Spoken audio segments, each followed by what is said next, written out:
31 দফা নিয়ে একইভাবে আমাদেরকে প্রতিজ্ঞা করতে হবে, শপথ নিতে হবে আজকের এই অনুষ্ঠানে, যে আমরা যাওয়ার সাথে সাথে 31 দফাকে নিয়ে যাওয়ার সাথে সাথে আমরা জনগণের সমর্থনকে যে কোনো মূল্যে ধরে রাখতে হবে।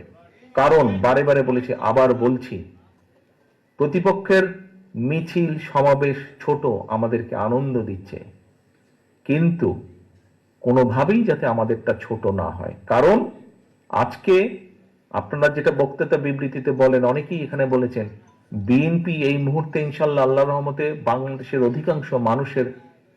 অধিকাংশ মানুষের সমর্থন এনজয় করছে।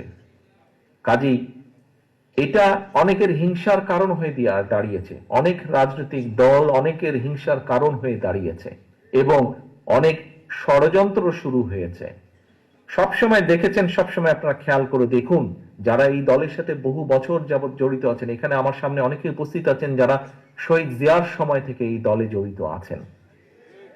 আমরা সেই 81 সাল থেকে দেখেছি, 81 সালের আগে থেকে দেখেছি কিভাবে জাতীয়তাবাদী দলের বিরুদ্ধে বিভিন্ন সময় ষড়যন্ত্র হয়েছে, দেশের ভিতরে এবং দেশের বাইরে, আন্তর্জাতিকভাবে। কাজে ষড়যন্ত্র কিন্তু থেমে থাকে নাই এবং এই দলের বিরুদ্ধে ষড়যন্ত্র